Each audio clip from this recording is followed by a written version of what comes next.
You can now add the New York Giants to the list of New York sports teams who have been incapable of tanking correctly in recent memory. You could start with the Knicks in 2015, 16, 17, 18, and then 20, and then the Jets in 2021 when they picked Zach Wilson. And speaking of Zach Wilson, he is now the number 3 quarterback on the Jets depth chart. We're going to get into that. We're going to get into the Giants' win over the Commanders this past Sunday and more coming up on the next episode of the BG Show. All right, welcome into episode 8 of the BG Show. My name is Bryce Gelman, and yesterday was actually a pretty enjoyable day for me and other Giants fans out there. The Giants picked up the win against the Commanders, a pretty improbable win, if you ask me, if you ask most other Giants fans. The Commanders are garbage. The Giants own the Commanders. And let me just say this. For whatever reason, the Commanders have completely forgotten how to play football against the Giants. They always put up a fight against the Eagles. They compete with the Cowboys. But for whatever reason, they are incapable of playing a solid football game against the Giants. And I don't know what to believe following this win. Is Tommy DeVito actually somewhat competent? Or are the Commanders / Ron Rivera / their defense that incompetent that they lost to a team that wasn't expected to win any games the rest of the year? I was not expecting this win at all. I don't think a lot of other Giants fans were as well. I mean, the Giants or the Commanders were favored by 9.5 going into this game. The Giants pulled off a double-digit win in which they forced 6 turnovers. 6 turnovers. The defense is for real. They are for real. And if there are a lot of issues on offense, so be it. Because you know at least one side of the ball is going to show up game in, game out, and give it their all. And thanks to Wink Martindale, and thanks to the captains on that defense, including Xavier McKinney, who actually had a pretty solid game with 12 tackles. Kayvon Thibodeau, man, he is... And even some of my friends that are Cowboys fans are now saying Kayvon is the real deal. Ever since WFAN hung up on Carl Banks, BT and Sal in the midday show, Kayvon has really proven the doubters wrong. I mean, he is every bit of what the Giants expected of him with the 5th overall draft selection in 2022. The other guy who they drafted, whose name doesn't need to be brought up right now, can't say the same for him. But this was a great all-around team win.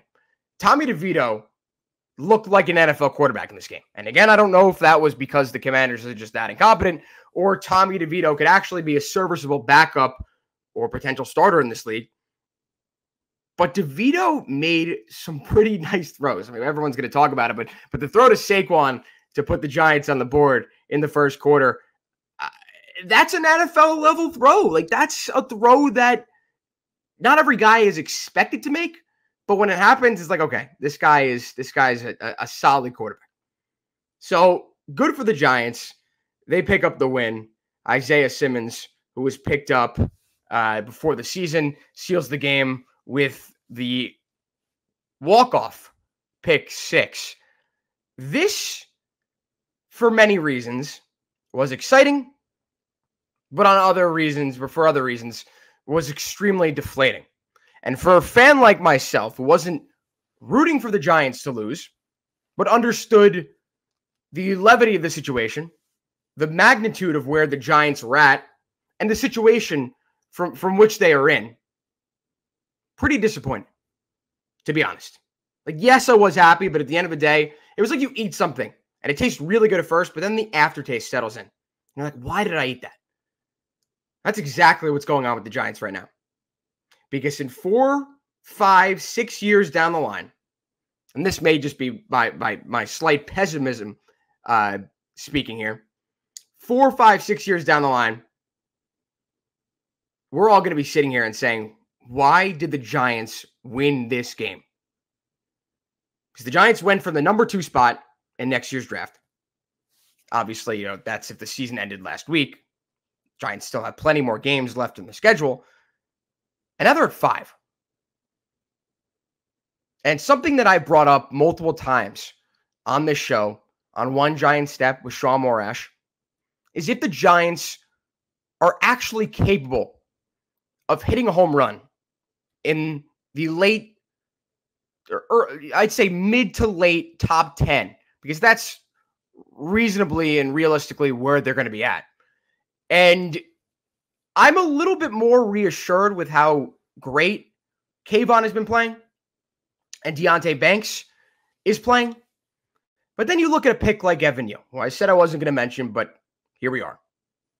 And it makes me question the future of a guy like Joe Schoen in charge. A guy who completely whiffed on that pick and doesn't have a lot else to show for it besides those 2 draft picks. Joe Schoen has proven to be a competent GM in a lot of the moves that he's made, but he's made some questionable draft selections. And it's not to say that there are a lot of other good GMs in the league that have whiffed on major picks. Just look no further than Joe Douglas, who took Zach Wilson. And that shouldn't be a reason to want to fire a guy, but it should be a reason as a fan and as an observer of this team and of other teams to be concerned with the future. So what is that future for the New York Giants? Well, after today, Tommy DeVito appears to have worked his way maybe into the backup consideration going forward for this Giants team. I don't think anyone expects him to be groomed into this starter.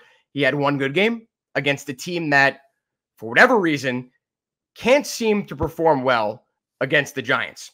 So let's just say this game is a fluke. And Tommy DeVito, who actually has more touchdowns than Zach Wilson does all year. Let's say Tommy DeVito goes down the stretch, 200 yards per game, touchdown here and there, throws just about as many interceptions, if not a few less. And the Giants do lose out. I don't think that should deter you from making the decision to end up drafting a quarterback in this draft.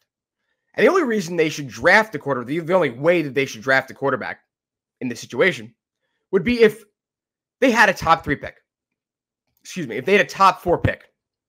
Because there's no reason for the Giants to give up assets to move into the top 3, top 2 to get a quarterback they think could be a franchise-altering quarterback. Maybe you want to take Marvin Harrison Jr. Maybe you might have to trade up to do that. I don't think that that's the smart move, but if you're going to do it for a receiver, makes sense. Because that's a gaping hole the Giants have. But you know the price. Even a few picks. Let's say the Giants have 5, they need to move up to 3. That's going to reasonably cost. Other people I've talked to think it, multiple second-round picks. I think it's going to cost the Giants a first-round pick. Or maybe 2 seconds. 2 seconds, a third, or a second, 2/3, 3/3. That's still a lot to give up. Especially for a Giants team that no matter what happened this past week, still has a lot of holes to fill. I don't think anything changes how fans should feel about this team from this past win. The Giants still have a lot to address. And it begs the question, what kind of future do they see Daniel Jones having on this team? It's a future that only needs to extend a year if the Giants really want. And that past that, the Giants will not be tied to him for any money. And we'll be in a situation where a lot of cap is going to be coming off the books and they can make a move for a quarterback, or if they want to sign one in free agency, then that's something that they could realistically do. But now the Giants at 3-8, following a win that I don't think is smart for their future, are in a precarious spot. And here's why. Besides the fact that the Giants brass has struck out on a few top picks, besides the fact that the Giants have a lot of holes to address, and if they really want that franchise-changing quarterback. They're going to need to trade up for that. It's the fact that, as I mentioned in the open, and as I mentioned in the first couple minutes, is that I cannot think back on a time when a New York team didn't get screwed for not tanking the right way. That there were other teams, and I'm talking specifically in football and basketball because MLB is a whole different animal. Their draft isn't as big of a spectacle. Can't even trade picks in baseball. In basketball and football, when the Knicks, the Nets, by trading those picks, for the big three or the big two, I should say, in Boston. But the Knicks, the Jets, and now the New York Giants. I cannot think back on a time where either one of those three teams, and now the Giants I'm including, I mean more the Jets and the Knicks, won a game that they were supposed to, and it didn't end up biting them in the ass. As I mentioned, it happened in 2015, 16, 17, 18, 2020 for the Knicks. They did end up with Emmanuel Quickley in 2020, but you get my point. And it happened every single year in the 2000s. The Giants are not in a position to contend. I think this season has told us that. And they won't be in a position to contend if they don't get the right quarterback under center. And whether or not you think that that's Daniel Jones or not is another question. It's another story. It's another topic for another day. Because right now, we really don't have much to hang our hats on. We can't reasonably sit here and say that Daniel Jones is or is not the franchise quarterback of the Giants. Because we saw enough. No matter what the excuses were from the media, from other fans, Daniel Jones is not a franchise quarterback. He may be a solid starter in this league, but he is nowhere near a guy that could change your organization. He can win you a playoff game. Fine. That's pretty cool. But is he going to get you to the Super Bowl? Is he going to lead you to the promised land? I do not foresee that happening for the New York Giants. I can't see it. And the Giants will need to take a step back and decide what their future is and whether or not Daniel Jones factors into that future. And they need to lose some games. Tommy DeVito's got to stop playing like one of the best backups in the league. The Giants' offensive line needs to continue to fail. And I can't believe I'm saying this as a Giants fan, but what positive benefits come from this team winning games down the stretch? Besides not sending their fans into a frenzy, besides keeping the locker room together, besides placating the owners, because that's really not made of any substance. There's no substance in any of that. It's all sentimental. There's nothing that's going to come from that to help this team win in the future, down the stretch. And that's something that Giants fans and the Giants organization alike needs to consider. And you can't make the players lose games. The players actually showed some fight against Washington. They actually came out and showed that they have some balls. Like, yes, we're 2-8, but we're going to fight to win. We're going to fight to compete with the awful hand that we've been dealt. Props to Cordell Flott getting thrown out of the game. Having that fight with Carter Samuel of the Commanders. It was a great moment where the Giants defied what has been made of them and went out there and got physical and came out with a win. You can't ask the players to lose games. But you can ask your opponent to not crap the bed like the Commanders did. I don't think that there's an opponent besides this upcoming matchup against the Patriots where the Giants should or have a chance, at least any chance, to beat. There isn't much you can ask of these players in terms of losing. But as a Giants fan, I know it hurts, but you got to sit back and hope for losses. Because as of right now, wins don't help this team at all. They don't address the problems that this team is facing. And they sure as hell won't give the Giants a better chance to build on what happened last year and what they did in the offseason and the development that these guys, these younger guys on this team have shown this year. The only way to capitalize on all of this is to add better talent, is to go out there and find your franchise quarterback, whether it's this year or next year, or whether Daniel Jones miraculously comes back and turns out to be everything that fans hoped that he'd be. Fine. But to achieve that success down the stretch, winning games right now does not help you whatsoever do exactly that. All right. It's enough about the Giants. I've said my piece.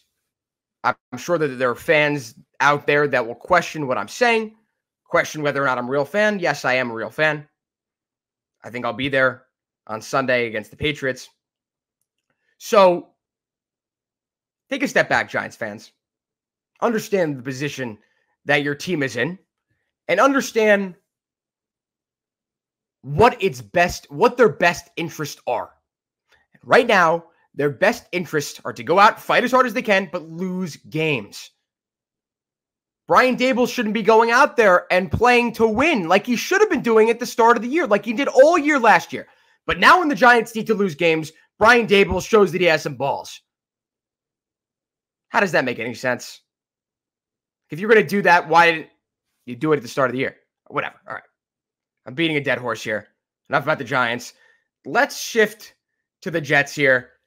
Some huge news announced earlier today, and that's that the Jets are finally giving up on the chosen one, Zach Wilson. The Jets brass has finally had enough, and Robert Saleh has had enough. He's had enough, so much that Zach Wilson is not only demoted from his starting spot, he's going to be demoted to the third spot on the depth chart. Yes, you heard that correctly. Zach Wilson is going to be a third string quarterback. After having to watch 10 games of him trotting out there, leading an incompetent offense week by week, failing to capitalize on the amount of skill players that offense has, and losing the Jets game after game. You got to feel bad for Robert Saleh at this point. Because I think it's pretty clear that he didn't come to this determination that Zach Wilson needed to start, that Zach Wilson needed to prove himself in this league by himself. It's clear that Joe Douglas had a say in this. Maybe Woody Johnson had a say in this as well.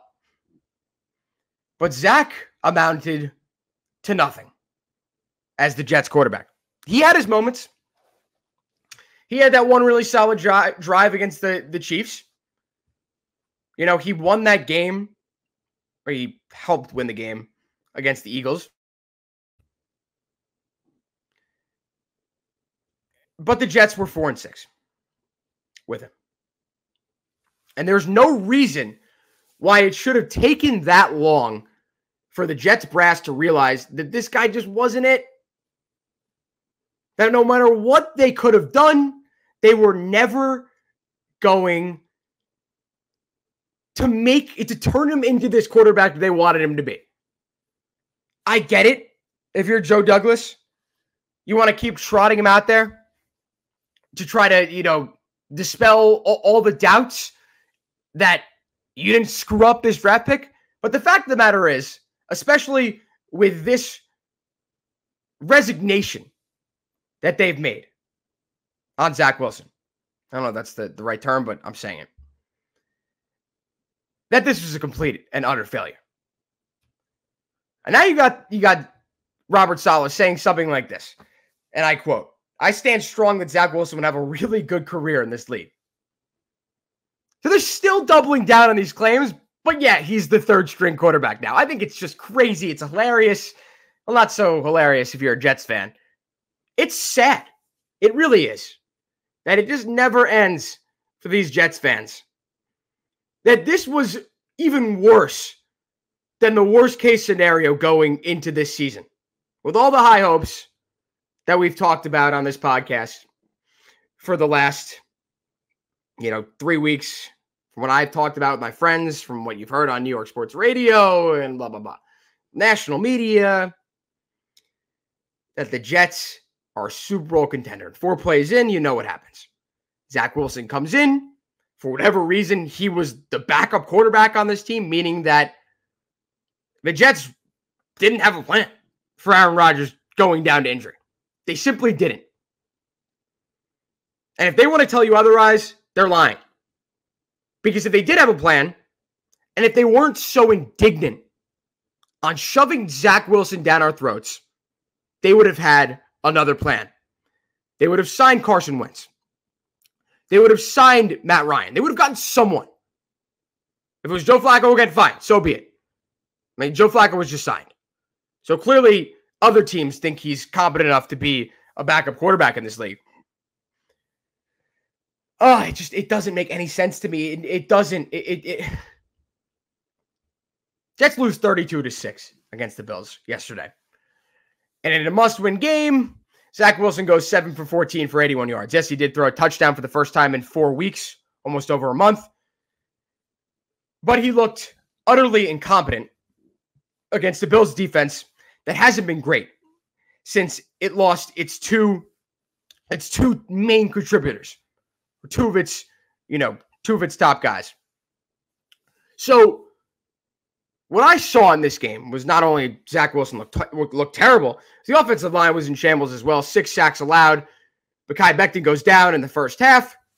Rookie Carter Warren, 4th-round tackle, replaces him.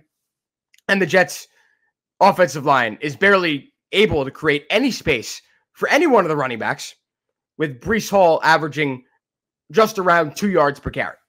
This was an utter disaster at the worst possible time. But if there's a silver lining in all of this, at least you got the Jets to finally own up to their mistake going on 3 years now, that Zach Wilson is an absolute bust. They completely missed on that draft pick, and there's no reason to continue to play the guy. And it took this. It took an absolute blowout to one of your division rivals who you beat in the first week of the season to finally get the Jets to do that. And taking over for Zach Wilson is Tim Boyle, who I don't know if he's that much better of a replacement. He's someone that Jets fans have been clamoring to get on the field ever since Zach Wilson took over, saying, why not try him out? What's the worst that can happen?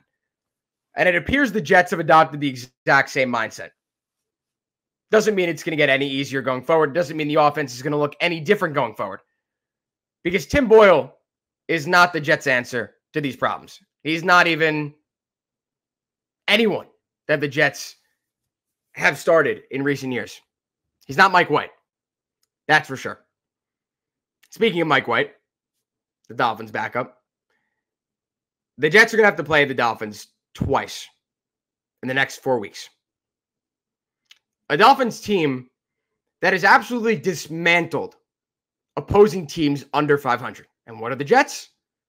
Well, they're under 500. It's not looking up for the Jets. Schedule-wise, everything else-wise.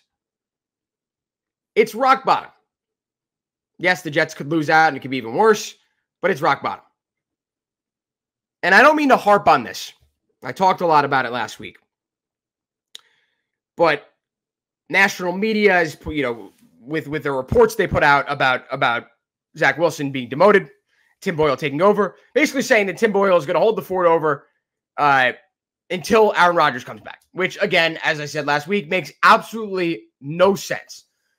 To rush a 39-year-old back from a potential career-ending injury just because he says he's healthy, just because he says he's ready to go, just because he says whatever training methods has gotten him back to near 100%, doesn't change the fact that the season is over. the season is lost. Rodgers can come back. The Jets could be 4-7, 4-8. You play him the rest of the year. You still might not make the playoffs. And you potentially risk the twilight of Rodgers' career because at least he was willing to come back for next year. At least you know his head is still in the game. At least you know he's still going to show up on the sidelines, root his team on, defend his team on the Pat McAfee show. You know he's still all in for this team. And I understand the amount of talent that would surround him if he decided to come back. Doesn't change the fact that this season is lost and done for. It's unfortunate, the reality that the Jets are in. But the Jets brass need to let this sink in because they screwed up not letting it in with the whole Zach Wilson situation. So now they have to take a step back, take a look in the mirror, and tell themselves that it's over. The season is a lost cause. And they could jeopardize, let's say Aaron Rodgers wants to play another 2 to 3 years. I know he said 2 to 3 years originally, but he went down for injury. This is hypothetical. Who knows? Let's say he decides to play 2-3 more years. Let's say he comes back now and, decides to play 2 more years after that. He will never be the same quarterback again.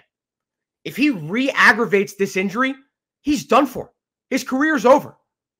No crazy rehab, methods are going to save him from this.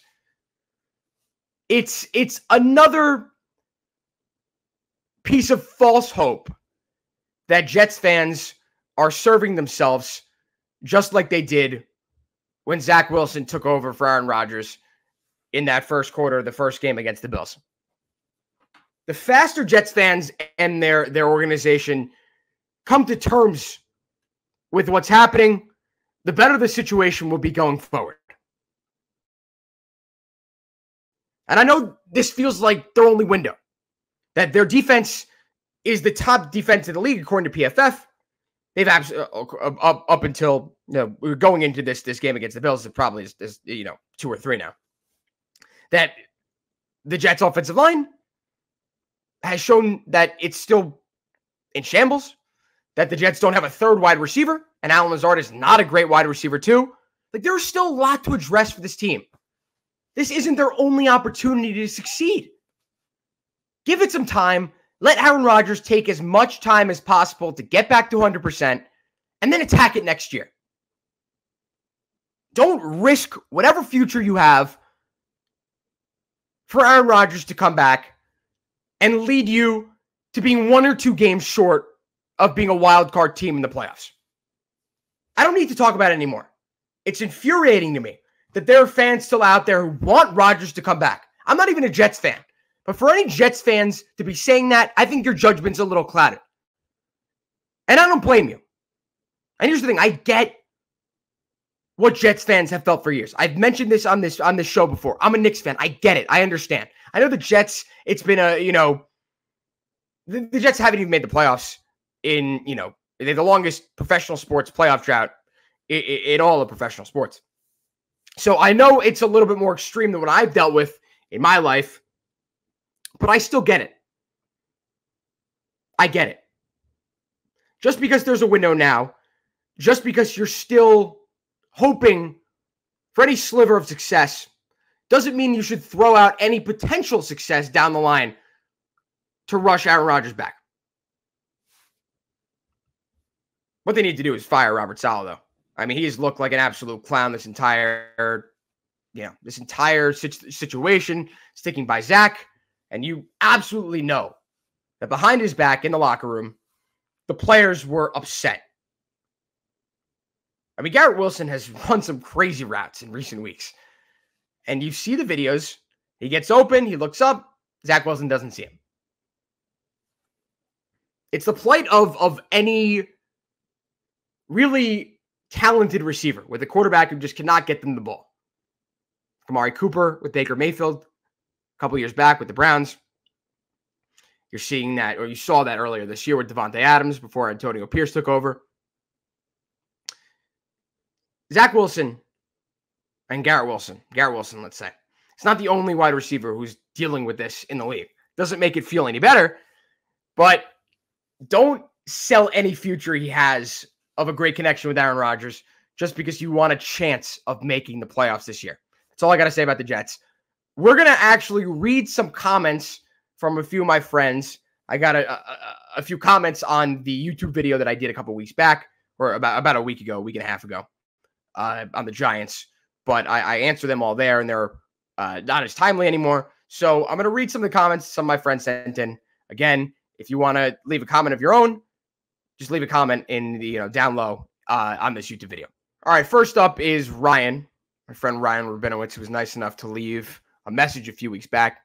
His question is, what is our future at QB? Eli Manning said we should stick with Daniel, and I agree with him. Are we going to draft someone or wait for DJ to get back healthy? I think that all depends on how the rest of this year shakes out.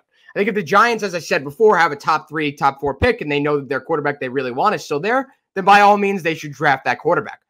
But if a situation arises where the Giants pick up a few more wins and they find themselves at 7, 8, 9, 10, or even 5, 6, I think that Shane will realize that it's not worth it to give up the assets needed, in the second, third round with those picks to help the success going forward by trading up for one of those quarterbacks, especially when the NFL draft and any draft is a complete crapshoot.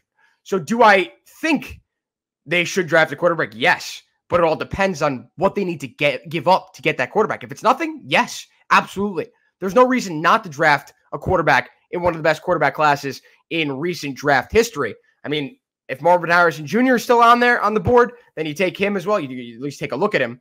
But I think that it's all contingent on a few different factors. If I was the GM, I'd make sure the Giants lost every single game possible. As I've said, I want them to tank, and I would draft a quarterback. But it's not my decision. And quite honestly, I have absolutely zero idea what's going to end up happening. All right. Next comment is by Justin Kingsley, who my other friend, who left one of the best voicemails that I have ever heard on the last time I did this. But he sent me this loaded question. He says, looking forward towards future, how do we go about the rest of the season, especially after win, given that our draft position lowered? Do we tank? Even so, are we going to get our guy? Maybe an upgraded OT. How are you feeling after the win? And how do you want to see the rest of the season go? And I've said it before, but I'll answer it again. I think they should absolutely tank. I think that there are still holes they need to address, even on the offensive line, which they've devoted a lot of their draft capital to in recent years. But if it's not fixed yet, you got to, keep hammering at it. And that has been the Achilles heel of the Giants for a long, long time now. So as big as of a problem the QB situation has been for the Giants, I think the offensive line is, right up there with it. So I don't see the Giants taking another offensive lineman at the top. I see them, devoting a few of their picks to offensive linemen in the second, third, fourth rounds. I hope they don't draft another offensive lineman. I mean, hasn't it been enough at this point? You just got to hope that some of these other guys pan out. Bredesen's solid. JMS is solid. Like, you've got a solid part of the left side of your line. Justin Pugh, I mean, he's been serviceable. It's just the question of the right side. You got to get someone on that right side of the ball. And that could change this entire offense. So maybe if there is a right tackle on the board, why not? But I don't think that that's the right idea. I think the Giants need to address their biggest concern, and that's the quarterback position. But it all depends. Like I said to Ryan's question, we have no idea what's going to happen. And I don't want to speculate as much, but we really have no idea. All right. Other question from Noah Minsky. It's about the Jets.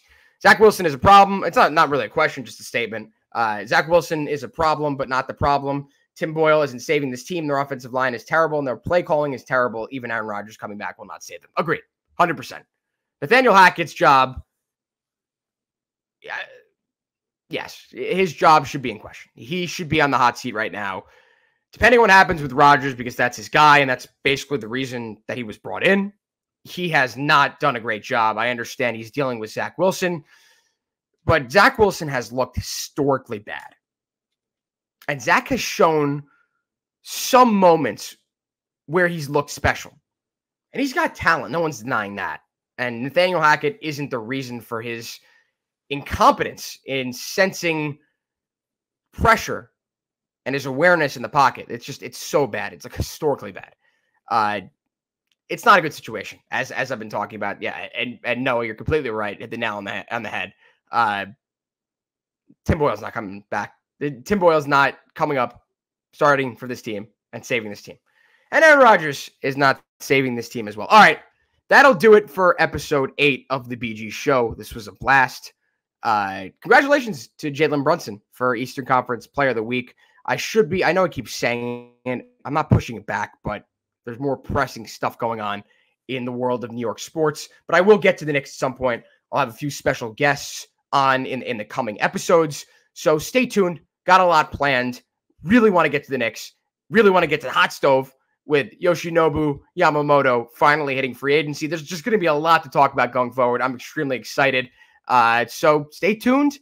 More episodes coming your way soon. Thank you so much for watching. Thank you so much for listening. Please like and leave a comment below. Thank you guys so much. Have a good one.